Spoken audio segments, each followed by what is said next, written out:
हिंदुओं को भी आपस में लड़ा दिया।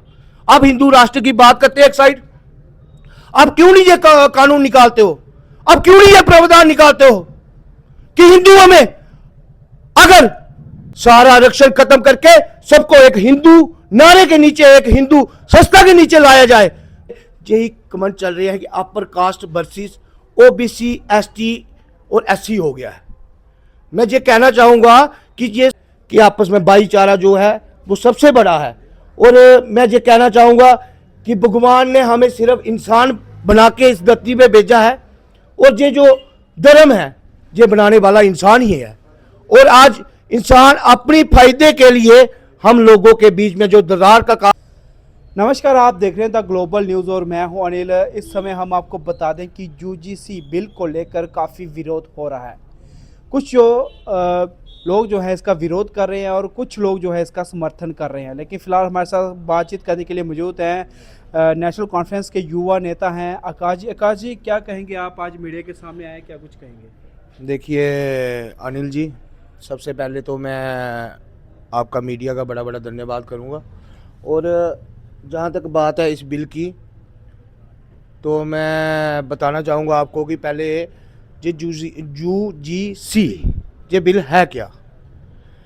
इसमें बेसिकली ये बिल हर साल मतलब जब भी होता है बाबा साहब अम्बेडकर जी का जन्मदिन, उसके तहत इसको जो है इसमें मतलब कि इंडम्पशन किए जाते हैं।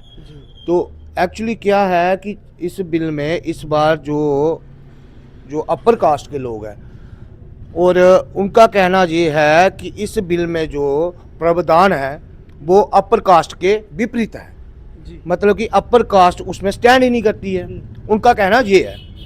और मैं आपको बता दूं कि मैंने भी जहाँ तक ये बिल देखा है, पढ़ा है और समझा है, उसमें स्पष्ट ये चीज़ है कि एक दो चीज़ जो हमने देखी उसमें ये है कि जैसे कोई अगर आप समझ लीजिए कि इन्होंने क्या किया हुआ है कि आज की डेट में पॉलिटिक्स इतनी ज़्यादा हावी हो गई है कि अब एजुकेशन पे भी असर कर रही है। और वो किस तरह असर होगी मैं आपको बताता हूँ वो भी बात। देखिए कि इसमें बेसिकली हम 4 फ्रेंड हैं। एक उसमें हम मजाक करते हैं, जैसे हम अगर एसटी वालों को अगर मजाक में ही हमने बोल दिया तो उसमें क्या होगा कि वो डायरेक्टली आप पे कंप्लेन कर सकता है। और कंप्लेन करने के बाद जो इंस्टीट्यूट है उसको विद इन थोड़ी देर के अंदर जो है उसका कंक्लूजन निकालना पड़ेगा। और कंक्लूजन निकालने के बाद लड़का जो जिस पे कंप्लेन हुई है वो सस्पेंड हो जाएगा। और अगर बाय द वे जिस बंदे ने कंप्लेन की है, जो एससी या एसटी या ओबीसी वाला, अगर वो फॉल्स पाया जाता है, गलत पाया जाता है, तो उस पर कोई भी कानूनी कार्रवाई नहीं होगी। मेरे कहने का इन शॉर्ट में मैं आपको बताता हूं कि इसमें जो इन शॉर्ट में ये बात है कि जो अपर कास्ट के लोग हैं वो ये चाहते हैं कि कम से कम ये कानून जो है, मेरे ख्याल में सारे कह रहे हैं कि सही है, लेकिन इसमें इंडम्पशन होनी चाहिए, थोड़े प्रावधान चेंजिंग होनी चाहिए। उनका कहना यह है कि जो बंदा अगर फॉल्स गलत कंप्लेन करता है किसी अपर पे, तो वो जो है कल को गलत पाया जाता है तो उसके लिए भी कोई कानूनी सजा होनी चाहिए। मैं आपको एक एग्जांपल और देता हूं। जैसे क्लास में एक एससी का बच्चा जो है शॉर्टेज के कारण, मैं एक एग्जांपल दे रहा हूं कि उसकी शॉर्टेज के कारण पेपर नहीं हो रहे हैं। अगर प्रोफेसर अपर कास्ट का है तो वो निजी दुश्मनी निभाने के लिए क्या करेगा, उस पर केस कर सकता है। और प्रोफेसरों को भी डर हो जाएगा कि हम शॉर्टेज कैसे निकालें। और मेरे कहने का यही मतलब है कि इसमें प्रावधान करने की जरूरत है। और मैं आपको ना एक बात बताना चाहूंगा सारे लोगों को कि देखिए, बड़ी स्पष्ट बात है और इन शॉर्ट बात है, ये पॉलिटिक्स है। और मैं बोलूंगा कि ये बड़ी गंदी पॉलिटिक्स आ गई 2014 के बाद की जो पॉलिटिक्स है। मैं आपको खुल के 2 मिनट में सारी बातें बताऊंगा और आपकी समझ में सब कुछ आ जाएगा। 2014 से पहले हम लोग भूल चुके थे कि हिंदुओं में इतनी ज्यादा कास्टें होती है, एससी, एसटी, ओबीसी। हमें सिर्फ ये पता था हिंदू, मुसलमान, सिख, ईसाई। लेकिन जब से मोदी जी 2014 के बाद आए हैं, क्या किया सिर्फ वोट बैंक के लिए।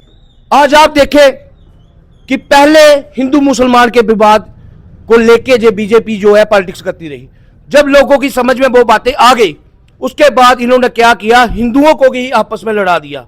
अब हिंदू राष्ट्र की बात करते हैं एक साइड, अब क्यों नहीं ये कानून निकालते हो, अब क्यों नहीं ये प्रावधान निकालते हो कि हिंदुओं में, अगर हिंदुओं में कोई भी आरक्षण खत्म करके सबको एक हिंदू नारे के नीचे, एक हिंदू संस्था के नीचे लाया जाए। ओबीसी आपने ला दिया, एसटी ला दिया, इनको आपने डिवाइड कर दिया सारे हिंदुओं को। मुस्लिम को मुस्लिम रहने दीजिए, सिख को सिख रहने दीजिए, और मैं बोलूंगा कि हमारे जो हिंदुओं को है कृपया करके हिंदू रहने दीजिए। जो धर्म की राजनीति करके आपने आज में उस स्टेज में पहुंचा दिया है, जबकि हम भविष्य में विश्व गुरु बनने की सोच रहे हैं, और आज आपने जाति जात में तोड़ के रख दिया है। आप बताएं मुझे कि हम 19वीं सदी में चल रहे हैं, जब अंग्रेजों का राज हुआ करता था। मैं बोलता हूं कि वो तब भी लोग आपस में इतने ज्यादा मिलजुल के रहते थे, लेकिन आज वो टाइम आ गया है कि हिंदुओं को ही एक दूसरे के सामने खड़े कर दिया है। और मैं यही कहूंगा, अंत में मेरी सबसे यही विनती है कि आपस में भाईचारा जो है वो सबसे बड़ा है। और मैं ये कहना चाहूंगा कि भगवान ने हमें सिर्फ इंसान बना के इस धरती पे भेजा है, और ये जो धर्म है ये बनाने वाला इंसान ही है।